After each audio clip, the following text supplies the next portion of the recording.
상담란에 SS라는 분께서 올려주신 질문인데요. 눈두덩이에 살이 많다 이러셨어요. 눈두덩이는 무엇으로 구성되어 있느냐? 눈두덩이는 대부분은 지방과 근육으로 구성되어 있어요. 그러니까 환자분들이 살이 많다라고 느끼시는 것은 지방이 많을 수도 있고, 그 다음에 눈을 감는 근육이 얇게 되어 있거든요. 그게 조금 두꺼울 수도 있고, 그런데 그건 개인차는 별로 없습니다. 그리고 눈꺼풀 피부가 얼마나 두꺼우냐, 그 문제인데요. 눈꺼풀 피부는 우리 몸에서 또 피부가 가장 얇은 부분 중에 하나예요. 그것도 개인차가 크게 나지 않습니다. 결국은 지방이 많다 적다, 이것이 차이가 되겠죠.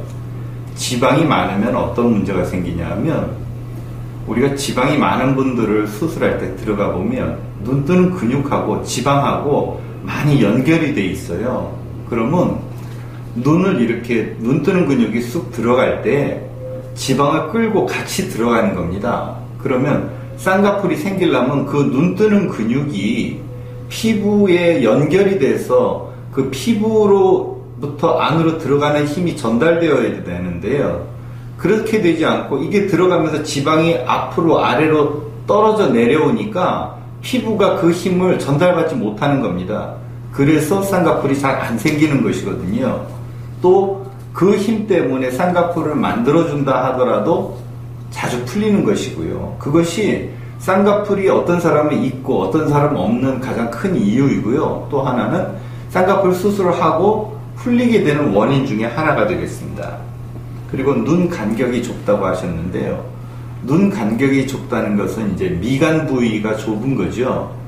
그럴 때 환자분들은 제일 걱정하시는 게, 나 눈 몰려 보이지 않을까요? 이런 걱정을 많이 하세요. 그거와 또 관련되는 것은 앞트임의 문제입니다. 앞트임을 하면 눈 간격이 좁은데 더 몰려 보이지 않느냐, 이런 걱정을 하시거든요. 그런데 저희들의 하는 방식은 앞트임이 안쪽으로 끌고 오는 것이 아니라 앞트임의 이 갈고리 같은 고리 부분을 상방으로 이어주게 됩니다. 그렇게 하면, 올려주게 됩니다. 그렇게 하면 몰리지 않고 자연스러운 눈매를 얻게 되시기도 합니다. 또 하나는 쌍꺼풀 액, 쌍꺼풀 테이프를 많이 사용하는 것에 대한 건데요. 사실은 쌍꺼풀 액이나 테이프의 부정적인 가장 큰 원인은 피부 자극이 되겠습니다. 그걸 매일매일 붙였다가 뗐다가 또 발랐다가 이렇게 되면 피부에 자극이 돼서, 피부가 자극을 받으면 우리가 벌레한테 물리면 막 긁게 되고 긁으면 부풀어 오르지 않습니까?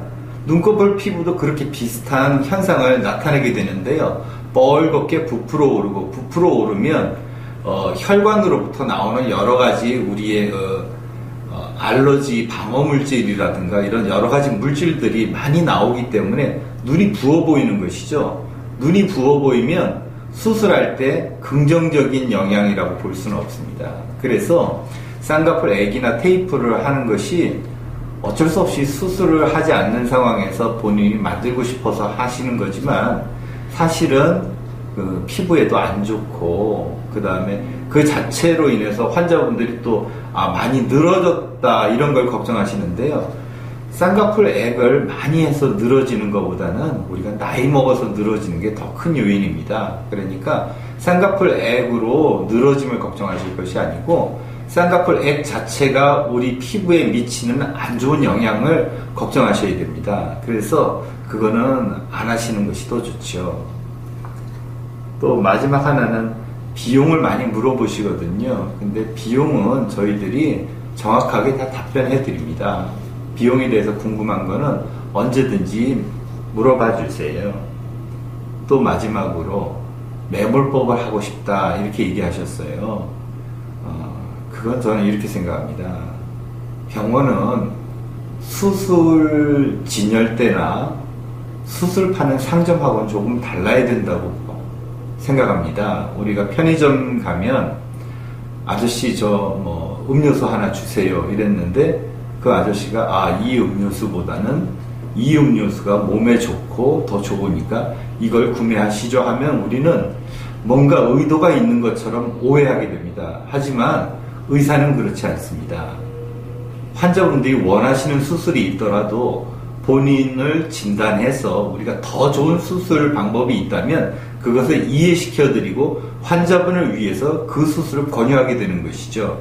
그래서 수술을 무엇을 좋아하는지, 무슨 수술을 받고 싶은지 얘기하실 수는 있습니다. 하지만 정말 좋은 진료가 되려면 그 수술을 원하시는 건 아니다. 하지만 본인 상태에는 그 수술보다는 이 수술이 더 좋겠네요. 라든가 아니면 그 원하시는 수술이 본인 상태에 정확하게 잘 맞겠네요. 그 수술 받으시면 되겠습니다. 이렇게 정확하게 판단해 드리는 그런 진료를 해 드리겠습니다.